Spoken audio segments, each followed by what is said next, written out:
بسم اللہ الرحمن الرحیم۔ السلام علیکم۔ آج 24 جنوری بروز بدھ ہم بات کریں گے پاکستان تحریک انصاف کے رہنماؤں کی غیر قانونی گرفتاریوں پر عدالت کی جانب سے بڑا سخت ایکشن لیا گیا ہے اور آج باقاعدہ طور پر جو ایویڈنس ہے وہ مکمل کر لی گئی ہے اور معاملہ بڑا دلچسپ ہوا جب عدالت نے پہلی تاریخ پر ہی بڑے بڑے جو ملزمان تھے، طاقتور جو ہائی آفیشلز تھے، ان کے خلاف جو مقدمات ہیں، آج ایک نیا وکیل اتارا گیا تھا اور بڑی کوشش کی کہ ہر صورت عدالت سے کوئی ریلیف مل جائے اور کسی طریقے سے معاملہ کوئی لمبا ہو جائے، لیکن ایسا نہ ہوا اور عدالت کی جانب سے ان کی جو امیدیں تھیں ان پر پانی پھر گیا۔ اس کی تفصیل میں آپ کے ساتھ شیئر کروں گا اور عدالت نے بڑی تیزی کے ساتھ بڑے ملزمان کے خلاف جو کارروائی ہے اس کو آگے بڑھایا۔ جبکہ دوسری جانب جو اہم پیشرفت سامنے آئی ہے وہ سپرنٹینڈنٹ اڈیالہ جیل جو پاکستان تحریک انصاف کے سربراہ عمران خان سے بدتمیزی کی ہے، جنہوں نے 2 دن پہلے ان کے خلاف ان کو توہین عدالت کا نوٹس جاری کر دیا گیا ہے اور ان کو توہین عدالت کا شوکاز جاری کیا گیا ہے۔ اس کی تفصیل بھی میں آپ کے ساتھ شیئر کروں گا۔ سب سے پہلے میں آپ کو بتاتا چلوں کہ پاکستان تحریک انصاف کے سربراہ عمران خان کی اور ان کے ساتھ شاہ محمود قریشی کی 12 مقدمات ہیں راولپنڈی کے۔ ان 12 مقدمات میں گرفتار کیا گیا تھا عمران خان کو بھی اور شاہ محمود قریشی کو بھی۔ تمام مقدمات میں گرفتاری ڈالنے کے بعد تمام مقدمات میں 12 کے 12 مقدمات میں ضمانت کی درخواست دائر کی۔ وہ ضمانت کی جو درخواست ہے اس پر آج عدالت میں سماعت ہونی تھی، لیکن ریکارڈ پیش نہ کیا گیا اور تفتیشی افسر کی جانب سے پروسیکیوٹر جو اسپیشل پروسیکیوٹر یا مرکزی پروسیکیوٹر ہیں وہ بھی آج پیش نہ ہوئے، جس کی وجہ سے آج کوئی کارروائی آگے نہ بڑھ سکی۔ انسداد دہشت گردی کی خصوصی عدالت نے سانحہ 9 مئی کے مقدمات میں عمران خان، شاہ محمود قریشی اور شیخ رشید کی ایک مقدمے میں ضمانت کی درخواستوں پر سماعت بغیر کارروائی 27 جنوری تک ملتوی کر دی۔ شیخ رشید کی جانب سے سردار عبدالرازق اور سردار شہباز خان ایڈوکیٹ پیش ہوئے اور ملک اعجاز آصف نے عدالت میں سماعت کی۔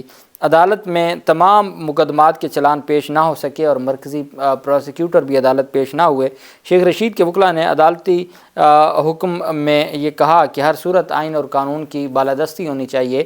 اب ایک بات آپ یاد رکھیں کہ یہ جو بعد از گرفتاری کے کیسز ہیں، جو ضمانت بعد از گرفتاری ہوتی ہے، یہ سب سے زیادہ، اگر آپ اس کو کہیں کہ سب سے زیادہ ارجنٹ میٹر ہے تو وہ ضمانت بعد از گرفتاری ہوتی ہے۔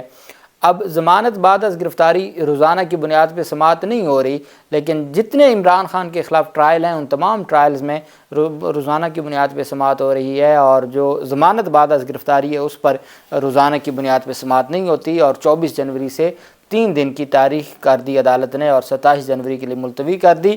بہانہ کیا ہے کہ جی آج ریکارڈ لے کے گئے ہوئے ہیں لاہور میں۔ اچھا، لاہور میں کیوں ریکارڈ لے کے آئے؟ آج انہوں نے عدالت کو درخواست دی ہے کہ تقریباً 8 ماہ سے زائد ہو گئے ہیں اور اب پتہ چلا ہے کہ اعجاز چودھری بھی ان مقدمات میں ملوث ہیں۔ سینیٹر اعجاز چودھری اور لاہور کی عدالت میں درخواست دی اور ان کو منتقل کرنے کے لیے لاہور سے اڈیالہ جیل منتقل کرنے کے لیے، راولپنڈی منتقل کرنے کے لیے ان کو لے گئے ہیں اور عدالت نے باقاعدہ طور پر دہشت گردی عدالت نے اجازت دی ہے۔ اب ان کو پتہ ہے کہ عمران خان کو یہاں تو لایا نہیں جا سکتا۔ عدالت کی جانب سے ضمانت کی درخواستوں میں یہ کہا گیا ہے کہ ویڈیو لنک کے ذریعے حاضری لگائی جائے، تو ویڈیو لنک بھی اب ان کو قابل قبول نہیں ہے، وہ بھی یہ افورڈ نہیں کر سکتے کہ عمران خان کا ویڈیو لنک پہ ان کی کوئی پیشی ہو۔ تو یہی چیزیں ہیں کہ اب اعجاز چودھری کو ادھر لے گئے ہیں تاکہ ان 12 مقدمات میں بھی ٹرائل جلدی سے جلدی ہو، چونکہ اس میں بھی تو دہشت گردی کی دفعات ہیں، GH کو حملہ کیس اور باقی۔ اس میں 9 مئی کے جو مقدمات ہیں یہاں معاملہ ابھی رکا رہے گا، چونکہ یہاں ابھی پتہ نہیں ہے کہ کس طریقے سے عمران خان کو پیش کروانا ہے، لیکن وہاں پہ جو ٹرائل ہے اس کو آگے بڑھانے کے لیے ان 12 مقدمات میں جن کی ضمانت کی درخواستوں پر سماعت ہوئی، اعجاز چودھری کو بھی لے گئے ہیں اور اعجاز چودھری کی بھی جو کیس ہے وہ اب راولپنڈی میں ہوگا۔ جبکہ شیخ رشید نے سپرنٹینڈنٹ اڈیالہ جیل کے خلاف ایک درخواست دائر کی۔ شیخ رشید کے حوالے سے جو انسداد دہشت گردی عدالت ہے انہوں نے اجازت دی تھی فیملی سے ملاقات کی، رشتہ داروں سے ملاقات کی، وہ ملاقات نہ کروانے پر عدالت میں توہین عدالت کی درخواست دائر کی گئی سپرنٹینڈنٹ اڈیالہ جیل وڑائچ کے خلاف۔ سانحہ 9 مئی سے متعلق درج 12 کیسز میں ضمانت کی درخواستوں پر عدالت میں سماعت ہوئی۔ عدالت نے سپرنٹینڈنٹ اڈیالہ جیل کو 26 جنوری کو جواب سمیت ذاتی حیثیت میں پیش ہونے کا حکم دے دیا۔ عدالتی نوٹس میں پوچھا گیا ہے کہ عدالتی حکم کے باوجود ملزم کی رشتہ داروں سے ملاقات کیوں نہیں کروائی گئی۔ شیخ رشید کی بیماری پر کسی بھی سرکاری ہسپتال سے میڈیکل چیک اپ کروانے کا بھی حکم دیا گیا ہے کہ ان کا چیک اپ کروائیں، چونکہ شیخ رشید نے درخواست دی ہے کہ وہ بیمار ہیں اور ان کا چیک اپ ہونا چاہیے۔ دوران سماعت سرکاری پروسیکیوشن عدالت میں پیش نہ ہوئے اور عدالت نے شو کاز نوٹس جاری کر دیا ہے توہین عدالت کا سپرنٹینڈنٹ اڈیالہ جیل کو، جس نے عمران خان کے ساتھ تلخ کلامی کی تھی، اور پرسوں کے لیے 26 جنوری کے لیے ان کو طلب کر لیا، اور عدالت نے کہا ہے کہ کیوں نہ آپ کے خلاف توہین عدالت کی کارروائی شروع کی جائے، آپ نے عدالتی احکامات پر فیصلہ کیوں نہیں، عدالتی احکامات پر عمل درآمد کیوں نہیں کیا۔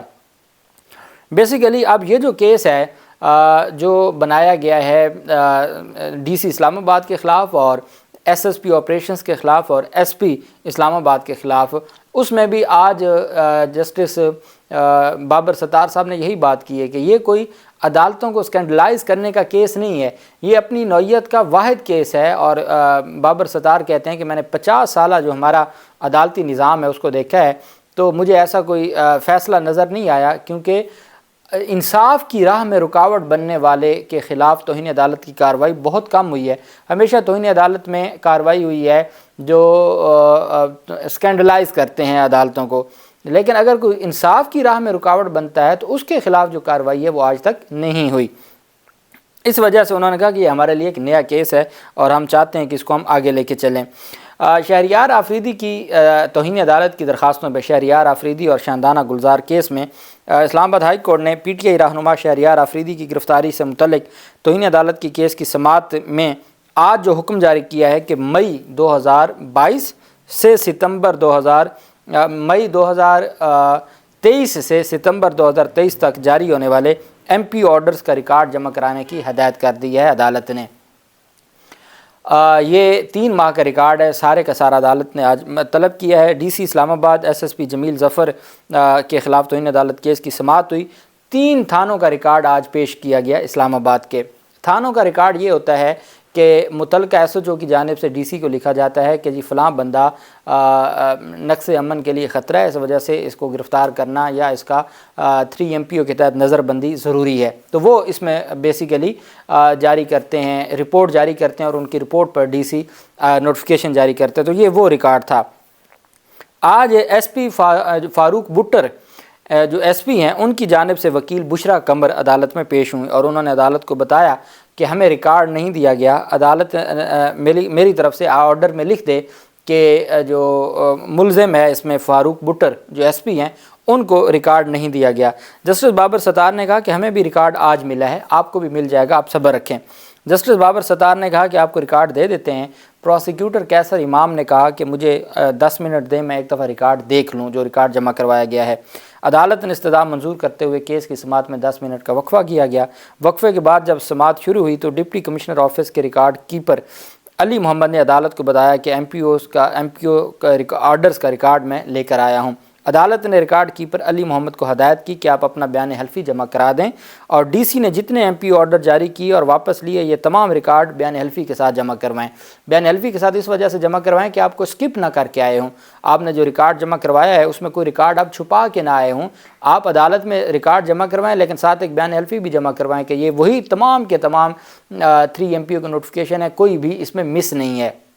آپ اندازہ لگا سکتے ہیں کہ 30 دن کے لیے کسی کو خواہ مخواہ نظر بند کر دینا، بار بار عدالتوں نے یہ احکامات جاری کیے ہیں کہ جب آپ یہ کہیں کہ وہ مستقبل میں کوئی ایسا کام کر سکتا ہے، مستقبل میں امن کے لیے خطرہ بن سکتا ہے، اس بنیاد پہ آپ کسی کو 30 دن کے لیے جیل میں ڈال دیں، یہ کوئی طریقہ نہیں ہے اور اس کی آئین اور قانون میں گنجائش نہیں ہے، اور یہ وقتاً فوقتاً ایسا ہوتا رہا جس کی وجہ سے آپ یہ برے پھنسے ہیں۔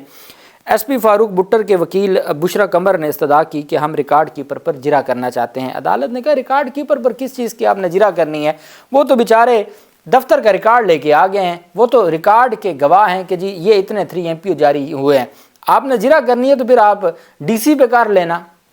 اور تو اس میں کوئی بات ہے نہیں. اگر آپ نے جرا کرنی ہوگی ڈی سی پہ کر لینا. یہاں تو یہ لوگ ہیں ان کا تو کوئی لینا دینا نہیں ہے سارے معاملے میں. یہ تو صرف ریکارڈ لے کے آئے جو آپ کا سرکاری ریکارڈ ہے, کوئی باہر سے تو نہیں لے کے آئے, آپ کا ہی ریکارڈ ہے اور وہی یہ لے کے آئے ہیں. تو عدالت نے کہا کہ ریکارڈ کیپر نے یہ آرڈر جاری نہیں کیے, ان پر آپ جرا نہیں کر سکتے. ڈی سی صاحب نے آرڈر جاری کیے ہیں, آپ ان پر جرا کر لیں. وہ بھی جواب نہ دینا چاہیں تو یہ ان کی مرضی ہے. عدالت نے ہدایت کی کہ مئی سے ستمبر تک جتنے ایم پی او آرڈر جاری ہوئے ہیں ان کا ریکارڈ بیان حلفی کے ساتھ جمع کروایا جائے. جسٹس بابر ستار نے کہا کہ پہلے یہ بات سمجھ لیں کہ کیس عدالت کو اسکینڈلائز کرنے کا نہیں ہے. یہ توہین عدالت کا کیس انصاف کی فراہمی میں رکاوٹ کا ہے. یہ ملزمان کے خلاف کیس ثابت ہو جاتا ہے تو اس کے نتائج کیا ہوں گے, یہ بھی وکلا نے اسسٹ کرنا ہے کہ ان کو کتنی سزا ہوگی اور کتنا جرمانہ ہوگا. میں نے 50 سالہ لاء دیکھا ہے, ایسے 2-3 کیسز ہی ملے ہیں. توہین عدالت کے اکثر کیسز عدالت کو اسکینڈلائز کرنے سے متعلق ہیں. مجھے اس بات سے غرض ہے کہ انصاف ہونا چاہیے. آج عدالت میں 3 گواہان کے بیانات قلم بند ہوئے. یہی 3 گواہ تھے جو ریکارڈ لے کے آئے تھے. ریکارڈ کیپرز کا جو سٹیٹمنٹ تھی وہ ریکارڈ ہو گئی. تھانہ مارگلہ کے ریکارڈ کیپر, تھانہ انڈسٹریل ایریا کے ریکارڈ کیپر, تھانہ آبپارہ کے ریکارڈ کیپر نے اپنے بیانات ریکارڈ کروائے. عدالت نے استفسار کیا پروسیکیوٹر سے کہ اب جو ایویڈنس تو آ گئی ہے, سارا جو ڈاکومنٹری ایویڈنس ہے وہ بھی آ گئی ہے اور ریکارڈ بھی, بیانات بھی ریکارڈ ہو گئے ہیں. اب آ جاتا ہے آخری مرحلہ ملزمان کا 342 کی سٹیٹمنٹ کہ ان کو ہم سوال نامہ دیں کہ آپ ڈیفینس سٹیٹمنٹ جو جمع کروائی جاتی ہے 342 کے تحت CRPC کے تحت کہ ان کو سوال نامہ دیں, اس کا کیا طریقہ کار ہوگا. عدالت نے کہا کہ ہم فریقین سے ڈائریکٹ جواب بھی مانگ لیتے ہیں. کیس چلانے کے لیے کیا طریقہ اختیار کرنا ہے وہ آپ سب پر ہے. جسٹس بابر نے ریمارک کیا کہ ریاستی مشینری جو آئین کے تحت چلتی ہے اس کا مقصد کیا ہے, اس میں قید بنتی ہے کہ جرمانہ بنتا ہے, کتنا بنتا ہے. وکلا نے عدالت کو اس پہ بھی مطمئن کرنا ہے. انصاف ہونا چاہیے. مجھے صرف اس چیز سے غرض ہے آپ سب کے ہوتے ہوئے مطمئن ہوں کہ میں بھی کوئی غلطی نہ کروں. اور عدالت نے بیانات ریکارڈ کرنے کے بعد, ایویڈنس آج مکمل کرنے کے بعد اور مئی سے ستمبر تک بقیہ جو 3 MPO کے نوٹیفیکیشنز ہیں وہ ان کا ریکارڈ طلب کرتے ہوئے کیس کی سماعت انتخابات کے بعد 14 فروری کے لیے کیا اور 1-2 تاریخ میں یہ ڈیسائیڈ ہو جائے گا. اور 1-2 تاریخ میں جو عدالت کی جانب سے اگر سزا دی جاتی ہے تو وہ سزا اناؤنس کر دی جائے گی. تو اب بڑی کوشش کی انہوں نے ایویڈنس رکوانے کی, بڑی کوشش کی رکھنا ڈالنے کی, پھر جرا کی بات کی تو عدالت نے کہا نہیں, جن چیزوں کی جو آپ کا ریکارڈ ہے وہ آ گیا ہے. اب آپ نے عدالت کو سیٹسفائی کرنا ہے ایک 3 MPO پہ کہ یہ جو آپ نے جاری کیا تھا یہ کیوں کیا تھا, کون سا آپ کے پاس مٹیریل تھا, کون سی ایسی آپ کے پاس کوئی انفارمیشن تھی.